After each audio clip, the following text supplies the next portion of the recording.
Hallelujah. Praise the Lord. ಕರ್ತನ ಪರಿಶುದ್ಧ ನಾಮಕ್ಕೆ ಸ್ತೋತ್ರವಾಗಲಿ. Blessed be in the presence of God. ಆಶೀರ್ವದಿಸಲ್ಪಟ್ಟ ದಿನದಲ್ಲಿ ನಾವು ಸೇರಿ ಬಂದಿದ್ದೇವೆ.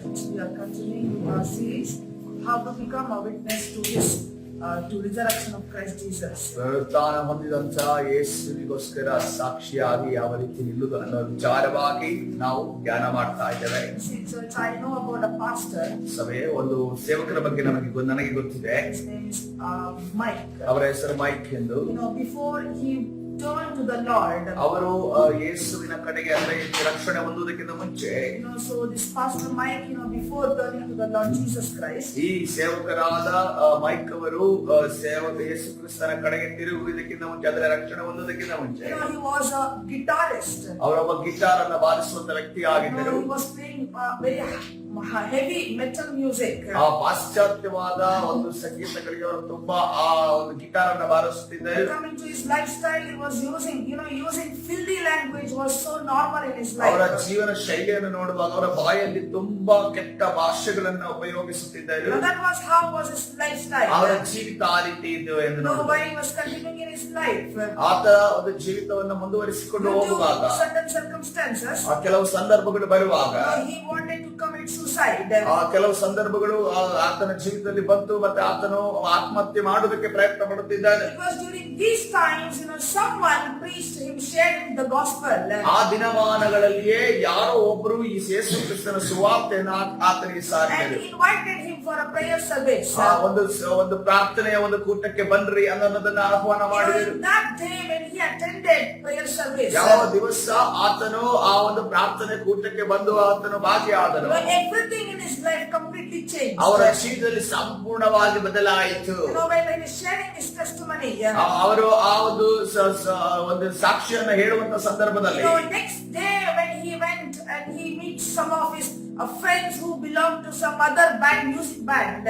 ಇನ್ನೊಬ್ಬರು ಈ ಒಂದು ಮ್ಯೂಸಿಕ್ ಬ್ಯಾಂಡ್ ಅನ್ನ ಹೊಡೆಯುವಂತ ಬೇರೆ ಗುಂಪಿನವರ ಜೊತೆ ಅವರು ಸಂಧಿಸುವಂತ ಸಂದರ್ಭ ಬಂದಾಗ, they greeted this Mike in their usual way using filthy language. ಆ ಕೆಟ್ಟ ಭಾಷೆಗಳ ಮುಖಾಂತರವಾಗಿ ಅವರು ಎಂದಿನ ಹಾಗೆ ಆತನನ್ನ ಸಂಧಿಸುವ ರೀತಿಯಲ್ಲಿ ವಿಶ್ ಮಾಡುವ ರೀತಿಯಲ್ಲಿ ಆತ ವಿಶ್ ಮಾಡ್ತಾರೆ. You know how Navi Mumbai young people, how they greet each other when friends come together. ನಿಮಗೆಲ್ಲರಿಗೂ ಗೊತ್ತು, ಮುಂಬೈ ದೇಶ ಮುಂದುವರಿದ ಒಂದು ಮುಂಬೈ ಪ್ರಾಂತ್ಯ ಒಂದು ಮುಂದುವರಿದಂತ ಒಂದು ಪ್ರಾಂತ್ಯವಾಗಿದೆ. ಅಲ್ಲಿ ಜನರು ಯವನಸ್ಥರು ಯಾವ ರೀತಿಯಲ್ಲಿ ಒಂದು ಕೆಟ್ಟ ಭಾಷೆಯಲ್ಲಿ ಮಾತಾಡ್ತಾರೆ ಎಂದು ನಿಮಗೆ ಗೊತ್ತಿದೆ. You know, usually these friends, you know, usually using a filthy language, they greeted Mike. ಎಂದಿನ ಹಾಗೆ ಈ ಸ್ನೇಹಿತರು ಬಂದು ಈ ಒಂದು ಪಾಸ್ಟರ್ ಮೈಕ್ ಅವರಿಗೆ ಕೆಟ್ಟ ಭಾಷೆಯಲ್ಲೇ ಒಂದು ವಿಶ್ ಅನ್ನು ಮಾಡ್ತಾರೆ, ಒಂದು ಆ ಸಂಧಿಸುವಂತ ಕಾರ್ಯವನ್ನು ಮಾಡ್ತಾರೆ. But this Mike, how he responded was changed completely. ಈ ಬಾರಿ ಆ ಒಂದು ಸ್ನೇಹಿತರಿಗೆ ಈ ಪಾಸ್ಟರ್ ಮೈಕ್ ಅವರು ಹೇಳುವಂತಹ ಮಾತುಗಳು, ಆ ಒಂದು ಸ್ವಭಾವಗಳೆಲ್ಲ ಬದಲಾವಣೆಯಾಗಿದೆ. His friends, they noticed that his language is changed now. ಈ ಸ್ನೇಹಿತರು ಒಂದನ್ನ ಗಮನಿಸುತ್ತಾರೆ, ಈತನ ಬಾಯಲ್ಲಿ ಬರುವಂತ ಎಲ್ಲಾ ಮಾತುಗಳು ಬದಲಾವಣೆ ಆಗಿದವೆ, ಭಾಷೆ ಬದಲಾವಣೆ ಆಗಿದೆ ಅನ್ನೋದನ್ನ ಗಮನಿಸುತ್ತಾರೆ. Mike, what happened? ಅದೇ ರೀತಿಯಲ್ಲಿ ಅವರು ಮೈಕ್ ಅವರಿಗೆ ಕೇಳುತ್ತಾರೆ, ನಿನಗೆ ಏನಾಯ್ತು ಎಂದು ಕೇಳುತ್ತಾರೆ. That is when Mike began to say, I met with Jesus. ಆವಾಗಲೇ ಅವರು ಈ ರೀತಿಯಲ್ಲಿ ನಾನು ಯೇಸುವಿನ ಜೊತೆ ನಾನು ಸಂಧಿಸುವಿಕೆ ನನಗೆ ಉಂಟಾಯಿತು ಎಂದು ಹೇಳುತ್ತಾರೆ. That's how my life is completely changed. ಈ ರೀತಿಯಲ್ಲಿ ನನ್ನ ಜೀವಿತ ಬದಲಾವಣೆ ಆಗಿದೆ ಎಂದು ಹೇಳುತ್ತಾರೆ. Then his friends began to make fun of him. ತದನಂತರ ಆತನ ಸ್ನೇಹಿತರು ಆತನನ್ನು ನೋಡಿ ಒಂದು ರೀತಿಯ ಹಾಸ್ಯಕ್ಕೆ ಒಳಪಡಿಸಿದರೆ ಮತ್ತು ಆತನನ್ನು ಹೀಯಾಳಿಸುತ್ತಾರೆ. Mike's area where he was living. Mike ಯಾವ ಒಂದು ಸ್ಥಳದಲ್ಲಿ ಯಾವ ಒಂದು ಏರಿಯಾದಲ್ಲಿ ಜೀವಿಸುತ್ತಿದ್ದಾರೆ, when they saw Mike, even they began to say he has become a very good person. ಆ ಏರಿಯಾದಲ್ಲಿ ಯಾರಾದರೂ ಒಬ್ಬರು ವ್ಯಕ್ತಿ ಅವರನ್ನು ನೋಡ್ತಿದ್ರೆ ಈತನು ಒಳ್ಳೆಯವನಾಗಿದ್ದಾರೆ, ಒಳ್ಳೆ ವ್ಯಕ್ತಿ ಆಗಿದ್ದಾರೆ. Even in his area, when the people saw Mike carrying Bible, guitar and going for prayer services, ಆ ಗಿಟಾರ್ ಅನ್ನ ಮತ್ತು ಬೈಬಲ್ ಅನ್ನು ಇಟ್ಟುಕೊಂಡು ಪ್ರಾರ್ಥನೆ ಕೂಟಕ್ಕೆ ಹೋಗುವುದನ್ನ ಇವರು ಮೈಕ್ ಅವರನ್ನು ನೋಡುವಂತ ಸಂದರ್ಭ, even the area people, they began to make fun of him. ಆ ಏರಿಯಾದ ಜನರು ಕೂಡ ಆತನನ್ನು ಹೀಯಾಳಿಸುವುದಕ್ಕೆ ಪ್ರಾರಂಭಿಸುತ್ತಾರೆ. This is how the world treats us. ಈ ರೀತಿಯಲ್ಲೇ ನಮ್ಮನ್ನು ಈ ಲೋಕ ನಮ್ಮನ್ನ ಈ ರೀತಿಯಲ್ಲಿ When ನಡೆಸಿಕೊಳ್ಳುತ್ತದೆ. you are not one of them, ಯಾವಾಗ ನೀವು ಅವರಲ್ಲಿ ಒಬ್ಬರಾಗಿರೋದಿಲ್ಲವೋ, they will begin to despise you. ಅವರು ನಿಮ್ಮನ್ನ ಅವರ ಒಂದು ರೀತಿಯಲ್ಲಿ ನೋಡುವುದಕ್ಕೆ ಪ್ರಯತ್ನಿಸುತ್ತಾರೆ. That is what the Bible says in 2 Timothy chapter 3 verse number 12. ಅದನ್ನೇ 2 ತಿಮೋಥಿ 3ನೇ ಅಧ್ಯಾಯ 12ನೇ ವಚನದಲ್ಲಿ ಹೇಳಲ್ಪಟ್ಟಿದೆ. What the word says. ವಾಕ್ಯ ಏನನ್ನು ಹೇಳ್ತಾ ಇದೆ? Yes, and all who desire to live godly in Christ Jesus will suffer persecution. ಕ್ರಿಸ್ತ ಯೇಸುವಿನಲ್ಲಿ ಸದ್ಭಕ್ತರಾಗಿ ಜೀವಿಸುವ ಮನಸ್ಸು ಮಾಡುವವರೆಲ್ಲರೂ ಹಿಂಸೆಗೊಳಗಾಗುವರು. Hallelujah. Just when you begin to live a holy life, a godly life, ಯಾವಾಗ ನೀವು ಪರಿಶುದ್ಧ ಜೀವಿತ ಅಥವಾ ದೇವರ ಒಂದು ದೈವಿಕವಾದ ಜೀವಿತವನ್ನು ನಡೆಸಲಿಕ್ಕೆ ನಿರ್ಧಾರ ಮಾಡ್ತೀರೋ, the world mocks at you. ಈ ಒಂದು ಲೋಕವು ನಿಮ್ಮನ್ನ ಹೀಯಾಡಿಸದೆ ಒಂದು ರೀತಿಯಲ್ಲಿ ನೋಡುತ್ತದೆ. You become a laughing stock. ನೀವೊಂದು ನೆಗಾಡುವಂತ ವಸ್ತುವಾಗಿ ಮಾರ್ಪಡುತ್ತೀರಿ. This is how the world treats you. ಈ ಲೋಕವು ಈ ರೀತಿಯಲ್ಲಿ ನಿಮ್ಮನ್ನು But ನೋಡುತ್ತದೆ. have a look at how what Jesus tells about ಆದರೆ you. ಯೇಸು ಕ್ರಿಸ್ತನು ನಿಮ್ಮ ಬಗ್ಗೆ ಆ ಸಮಯದಲ್ಲಿ ಏನನ್ನ ಹೇಳ್ತಾನೆ ಗೊತ್ತಾ? Matthew chapter 5 verse number 10 and 11. ಮತ್ತಾಯನ ಸುವಾರ್ತೆ 5ನೇ ಅಧ್ಯಾಯ 10, 11 ವಚನಗಳು. What the Bible says. ವಾಕ್ಯ ಏನನ್ನ ಹೇಳ್ತಾ ಇದೆ? Blessed are those who are persecuted for righteousness' sake, for theirs is the kingdom of heaven. Blessed are you when they revile and persecute you and say all kinds of evil against you falsely for my sake. Rejoice and be exceedingly glad, for great is your reward in heaven, for so they persecuted the prophets who were before you. ನೀತಿಯ ನಿಮಿತ್ತವಾಗಿ ಹಿಂಸೆಯನ್ನು ತಾಳಿಕೊಳ್ಳುವವರು ಧನ್ಯರು, ಪರಲೋಕ ರಾಜ್ಯವು ಅವರದು. ನನ್ನ ನಿಮಿತ್ತವಾಗಿ ಜನರು ನಿಮ್ಮನ್ನು ನಿಂದಿಸಿ ಹಿಂಸೆ ಪಡಿಸಿ ನಿಮ್ಮ ಮೇಲೆ ಕೆಟ್ಟ ಕೆಟ್ಟ ಮಾತುಗಳನ್ನು ಸುಳ್ಳಾಗಿ ಹೊರಿಸಿದರೆ ನೀವು ಧನ್ಯರು. ಸಂತೋಷ ಪಡಿರಿ, ಉಲ್ಲಾಸ ಪಡಿರಿ. Can you read that verse? ಸಂತೋಷ ಪಡಿರಿ, ಉಲ್ಲಾಸ ಪಡಿರಿ, ಪರಲೋಕದಲ್ಲಿ ನಿಮಗೆ ಬಹಳ ಫಲ ಸಿಕ್ಕುವುದು. ನಿಮಗಿಂತ ಮುಂಚೆ ಇದ್ದ ಪ್ರವಾದಿಗಳನ್ನು ಹೀಗೆಯೇ ಹಿಂಸೆ ಪಡಿಸಿದರಲ್ಲ. Amen. Hallelujah. This is a beatitudes from Matthew chapter 5. ಇದು ಮತ್ತಾಯನ ಸುವಾರ್ತೆಯಲ್ಲಿರುವಂತಹ ಒಂದು ಆಶೀರ್ವಾದ ಎಂದು ನಾವು ನೋಡ್ತಾ You ಇದ್ದೇವೆ. know, there are 8 beatitudes. 8 ಆಶೀರ್ವಾದಗಳಿದ್ದಾವೆ. You know, but the 7 beatitudes, ಆದ್ರೆ 7 for ಆಶೀರ್ವಾದಗಳು. every beatitude, the word blessed is used only one time. ಎಲ್ಲ ಆಶೀರ್ವಾದಗಳು 7 ಆಶೀರ್ವಾದಗಳಲ್ಲಿ ಕೇವಲ ಒಂದು ಬಾರಿ ಮಾತ್ರವೇ ಆಶೀರ್ವಾದದ ವಚನವನ್ನು ಉಪಯೋಗಿಸಲಾಗಿದೆ. ಧನ್ಯನು ಎಂದು ಮಾತ್ರ ಒಂದು ಬಾರಿ So the ಉಪಯೋಗಿಸಲಾಗಿದೆ. Bible says, blessed is the poor in spirit, for this is the kingdom of God. ಪರಲೋಕ ಆತ್ಮದಲ್ಲಿ ಬಡವರಾಗಿರುವ ಧನ್ಯರು, ಪರಲೋಕ ರಾಜ್ಯ ಅವರದೇ ಎಂದು ನಾವು ನೋಡ್ತೇವೆ. Because the blessed is used only one time. ಒಂದು ಬಾರಿ ಮಾತ್ರ ಅಲ್ಲಿ ಧನ್ಯರೆಂದು The ಉಪಯೋಗಿಸಲಾಗಿದೆ. Bible says, blessed is the one who is pure in heart, for he shall see the God. ದುಃಖ ಪಡುವವರು ಧನ್ಯರು, ಸಮಾಧಾನ ಹೊಂದುವರು ಎಂದು ನಾವು ನೋಡ್ತಾ ಇದ್ದೇವೆ. ಈ ಗೀತೆಗೆ ನಿರ್ಮಲ ಚಿತ್ತರು ಧನ್ಯರು, ಅವರು ದೇವರನ್ನು ನೋಡುವರು ಎಂದು ಬರೆಯಲ್ಪಟ್ಟಿದೆ. See, in every beatitudes, blessed is only used once. ಎಲ್ಲ ಆಶೀರ್ವಾದದ ಮಾತುಗಳಲ್ಲಿ ಆಶೀರ್ವಾದ ಅಥವಾ ಧನ್ಯರು ಅನ್ನೋದು ಒಂದು ಬಾರಿ ಬರೆಯಲ್ಪಟ್ಟಿದೆ. But in this beatitude, ಆದರೆ ಈ ಒಂದು ಧನ್ಯರು ಎಂದು ಬರೆಯಲ್ಪಟ್ಟ ಒಂದು ಜಾಗದಲ್ಲಿ the word of blessed is used twice. ಧನ್ಯರು ಎನ್ನುವುದನ್ನು 2 ಬಾರಿ ಉಪಯೋಗಿಸಲ್ಬಾರಿದೆ. Hallelujah. Hallelujah. When you are persecuted, ಯಾವಾಗ ನೀವು ಹಿಂಸೆಗೊಳಗಾಗುತ್ತೀರೋ so the blessing is more. ಹೆಚ್ಚಾದ ಆಶೀರ್ವಾದವನ್ನು ನೀವು ಹೊಂದಿಕೊಳ್ಳುತ್ತೀರಿ. Twice will be the blessing. ದುಪ್ಪಟ್ಟಾದ ಆಶೀರ್ವಾದ ನಿಮಗೆ ಇಳಿದು ಬರುತ್ತದೆ. Grace will be more.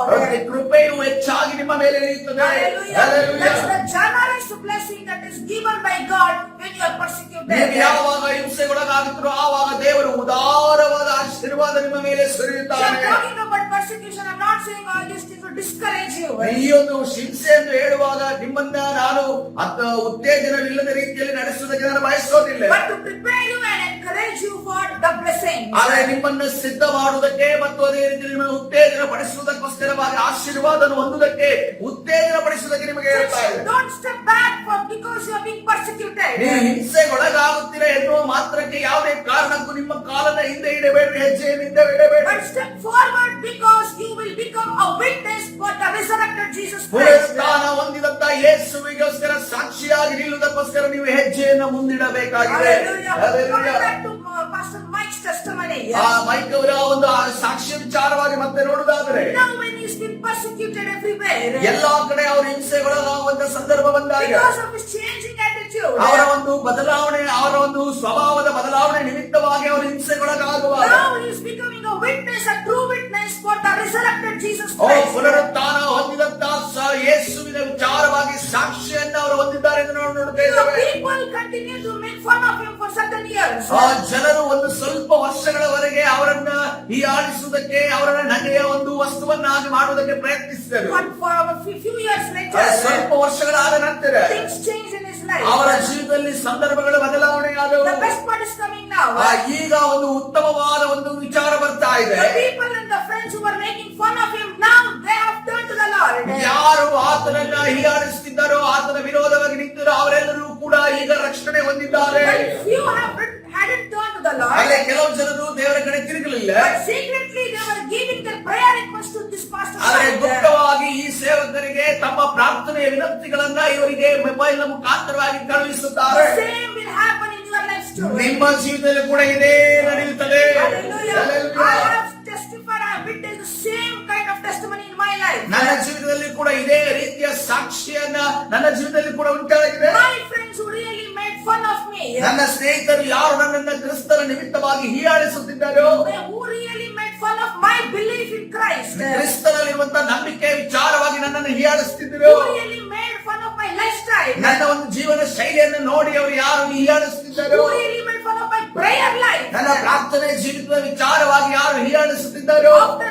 her final year, ಆ ಫೈನಲ್ ಇಯರ್ ಆದ ನಂತರ she came to me in personal. ಆಕೆ ನನ್ನ ಬಳಿಯು ವೈಯಕ್ತಿಕವಾಗಿ ಬರುತ್ತಾಳೆ. She came and told me, please pray for my campus selection. ಹಾಗೆ ಈ ರೀತಿ ಹೇಳ್ತಾರೆ, ನನ್ನ ಕ್ಯಾಂಪಸ್ ಸೆಲೆಕ್ಷನ್ ಗೋಸ್ಕರ ನೀನು ಪ್ರಾರ್ಥನೆ ಮಾಡು ಎಂದು ಕೇಳಿಕೊಳ್ಳುತ್ತಾರೆ. Same thing will happen in your life. ನಿಮ್ಮ ಜೀವಿತದಲ್ಲಿ ಕೂಡ ಇದೇ ರೀತಿ ನಡೆಯುತ್ತದೆ. Church, I will prophesy. ನಾನು ಈ ಸಮಯದಲ್ಲಿ ಪ್ರವಾದನೆಯನ್ನು ನುಡಿಯುತ್ತೇನೆ. You will persecute us. ನಿಮ್ಮನ್ನ ಹಿಂಸೆ ಮಾಡುವವರು Will become your best promoters in your life. ಮುಂದಿನ ದಿನಮಾನಗಳಲ್ಲಿ ನಿಮ್ಮನ್ನ ಉತ್ತೇಜನ ಪಡಿಸುವಂತ ಒಬ್ಬ ಒಳ್ಳೆಯ ವ್ಯಕ್ತಿಗಳಾಗಿ ನಿಲ್ಲುತ್ತಾರೆ. Hallelujah. Hallelujah. Just let me tell you this.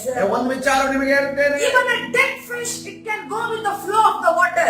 ಸತ್ತಂತ ಮೀನು ಕೂಡ ನೀರು ಹರಿಯುವಂತಹ ಒಂದು ದಿಕ್ಕಿನಲ್ಲಿ ಅದು ಚಲಿಸಲು ಸಾಧ್ಯತೆ. But it takes a live fish to go against the stream. ಆದರೆ ಜೀವಂತ ಮೀನು ಅದು ಯಾವುದು, ಆ ನೀರು ಹರಿಯುವ ದಿಕ್ಕಿಗೆಲ್ಲ, ನೀರು ಹರಿಯುವ ವಿರುದ್ಧವಾದ ದಿಕ್ಕಿಗೆ ಅದು ಚಲಿಸಲು ಕ್ಷಮತೆ ಉಳ್ಳದ್ದು. Hallelujah. Hallelujah. You are like a dead fish. ಅಂದ್ರೆ ನೀವು ಸತ್ತಂತ ಮೀನಾಗಿರೋದಾದ್ರೆ But you can flow with the water. ನೀವು ನೀರು ಯಾವ ದಿಕ್ಕಿಗೆ ಹರಿಯುತ್ತದೆ ಅದರಲ್ಲಿ ಹರಿದು ಹೋಗುತ್ತೀರಿ. But if you are a living fish, ಆದ್ರೆ ನೀವು ಜೀವ ಉಳ್ಳಂತ you ಮೀನಾಗಿರೋದಾದ್ರೆ can go against the world. ನೀವು ನೀರಿನ ದಿಕ್ಕಿನ ವಿರುದ್ಧವಾಗಿ ನೀವು ಹೋಗಲು ಶಕ್ತರಾಗಿರುತ್ತೀರಿ. That's a Christian life. ಅದು ಒಂದು ಕ್ರೈಸ್ತ ಜೀವಿತ What ಆಗಿದೆ. is the meaning of Christian? ಆ ಕ್ರೈಸ್ತ ಅಂದ್ರೆ ಅರ್ಥ ಏನು ಗೊತ್ತೇ? It has come from a Greek word Christianos. ಅದು ಗ್ರೀಕ್ ಪದವಾಗಿದ್ದ ಕ್ರಿಸ್ಟಿಯಾನೋ ಎನ್ನುವಂತ ಪದದಿಂದ ಬಂದಂತಾಗಿದೆ. Christianos means a little Christ. Cristiano ಅಂದರೆ ಚಿಕ್ಕ ಕ್ರಿಸ್ತರು ಎಂದು You ಹೇಳುತ್ತಾರೆ. are the little Christ. ನೀವು ಕೆಳಗೆ ದೇವರು ಈ ಲೋಕದ ಮಧ್ಯದಲ್ಲಿ ಚಿಕ್ಕ ಕ್ರಿಸ್ತರಾಗಿದ್ದೀರಿ. Hallelujah. Hallelujah. That's the Christian life. ಅದು ಕ್ರಿಸ್ತ ಜೀವಿತ You ಇದರ cannot do what the world does. ಈ ಲೋಕ ಏನೇನು ಮಾಡ್ತದೆ ಅದನ್ನು ನೀವು ಮಾಡೋದಕ್ಕೆ That means you ಸಾಧ್ಯವಾಗಲ್ಲ. are a dead fish. ಅದರ ಅರ್ಥ ಏನಂದ್ರೆ ಅದನ್ನ ಮಾಡುವುದಾದ್ರೆ ನೀವು ಒಂದು ಸತ್ತಂತ If ಮೀನಾಗಿದ್ದೀರಿ. you are a true Christ, ಒಂದು ವೇಳೆ ನಿಜವಾದ ಕ್ರೈಸ್ತರು you ನೀವಾಗಿರುವುದಾದ್ರೆ are a living fish. ನೀವು ಜೀವಂತ ಮೀನಾಗಿದ್ದೀರಿ. You are a little Christ. ನೀವು ಚಿಕ್ಕ ಕ್ರಿಸ್ತರಾಗಿದ್ದೀರಿ. Hallelujah. Hallelujah. Today's message. ಇವತ್ತಿನ ಸಂದೇಶ You are changed life. ನಿಮ್ಮ ಬದಲಾವಣೆ ಉಳ್ಳಂತ ಜೀವಿತ.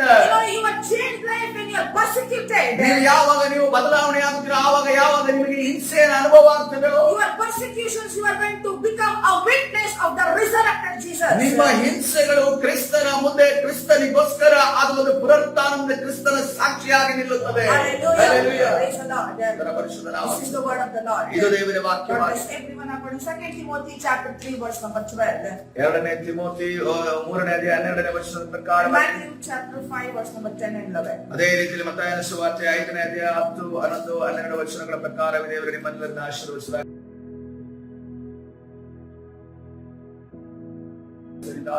ಪ್ರಾರ್ಥನೆ ಮಾಡಿಕೊಳ್ಳೋಣ. ಪರಿಶುದ್ಧನಾದ ದೇವರ ನಿನ್ನ ನಾಮಕ್ಕೆ ಸ್ತೋತ್ರವಾಗಲಿ. ಹೌದು ಸ್ವಾಮಿ ಕರ್ತನೆ, ರಾಜಾ ಮೈಕ್ ಅವರ ಕರ್ತನೆ, ರಾಜಾ ಸಾಕ್ಷಿ ನಮ್ಮನ್ನು ಉತ್ತೇಜನಕ್ಕಾಗಿ ನನಗೆ ಸ್ತೋತ್ರ ಕರ್ತನೆ. ಅವರ ಜೀವಿತದಲ್ಲಿ ಕರ್ತನೆ ಅವರಲ್ಲಿ ಆಗಿರುವಂತಹ ಬದಲಾವಣೆ ಕರ್ತನೆ ಅನೇಕರನ್ನ ಕ್ರಿಸ್ತನಿಗೆ ನಡೆಸಿದ್ದು ಕರ್ತನೆ, ರಾಜಾ ಅವರ ಜೀವಿತದಲ್ಲಿ ನಡೆಸಿದ ಹಿಂಸೆ ಕರ್ತನೆ ಅವರದನ್ನ ಕರ್ತನೆ ಸಹಿಸಿಕೊಳ್ಳುವವರಾಗಿ ಕರ್ತನೆ ನಿನಗೋಸ್ಕರ ಜೀವಿಸುವವರಾಗಿದ್ದರಿಂದ ಕರ್ತನೆ ರಾಜಾ ಎಷ್ಟೋ ವರ್ಷಗಳ ನಂತರ ಆ ಹಿಂಸೆ ಪಡಿಸಿದವರು ಅವರನ್ನ ಉತ್ತೇಜನ ಪಡಿಸಿದರು, ಅವರ ಬಳಿಗೆ ಬಂದು ಸ್ವಾಮಿ ರಕ್ಷಣೆ ಹೊಂದಿದರು. ಅದೇ ರೀತಿಯಲ್ಲಿ ಕರ್ತನೆ ಪರಿಶುದ್ಧನಾದ ದೇವರೇ ಕರ್ತನೆ ಅವರು ಕೂಡ ಕರ್ತನೆ ರಾಜ ಪ್ರಾರ್ಥನೆ ವಿನಂತಿಗಳನ್ನ ನಮಗೋಸ್ಕರ ಪ್ರಾರ್ಥನೆ ಮಾಡ್ರಿ ಅಂತ ಹೇಳಿಕೊಂಡರು ಸ್ವಾಮಿ. ಅದೇ ರೀತಿಯ ಸಾಕ್ಷಿಗಳು ನಮ್ಮ ಜೀವಿತದಲ್ಲಿ ಬರುವುದಕ್ಕಾಗಿ ಸಹೋದರ ಈ ಲೋಕದಲ್ಲಿ ಜೋಡಾಗದೆ ಕರ್ತನೆ ರಾಜ ನಿನ್ನ ಸನ್ನಿಧಿಯಲ್ಲಿ ಕರ್ತನೆ ರಾಜ ಬೇರ್ಪಟ್ಟವರಾಗಿ ಜೀವಿಸುವಾಗ ನಮಗೆ ಸಹಾಯಸ್ತವನ್ನ ಚಾಚು, ರಕ್ಷಣೆ ಹೊಂದಿದವರಾಗಿ ಕರ್ತನೆ ಜೀವಿಸುವಾಗ ಸಹಾಯ ಮಾಡು. ಪರಲೋಕ ಸಂಸ್ಥಾನ ರಾಯಭಾರಿಗಳಾಗಿ ಕರ್ತನೆ ಜೀವಿಸುವಾಗ ನಮಗೆ ಸಹಾಯ ಮಾಡು ಯೇಸಪ್ಪ. ಕರ್ತನೆ ರಾಜ ನಮ್ಮ ಸಾಕ್ಷಿಗಳನ್ನ ಕರ್ತನೆ ಗೆಡಿಸುವಂತಹ ಎಲ್ಲಾ ಸೈತಾನನ ಕಾರ್ಯಗಳು ನಿನಗೋಸ್ಕರ ಬೇರ್ಪಟ್ಟು ಜೀವಿಸುವಂತೆ ಕರ್ತನೆ ಮಾಡುವುದಕ್ಕೆ ನಮಗೆ ತಡೆ ಒಡ್ಡುವಂತ ದುರಾತ್ಮನ ಕಾರ್ಯಗಳನ್ನ ನಜರೇತಿನ ಯೇಸುವಿನ ನಾಮದಲ್ಲಿ ಬಂಧಿಸಿ ಕರ್ತನಾದ ಯೇಸು ಸ್ವಾಮಿ ಪ್ರಾರ್ಥಿಸುವುದಕ್ಕೆ ಜೀವವುಳ್ಳ ತಂದೆ. ಆಮೆನ್.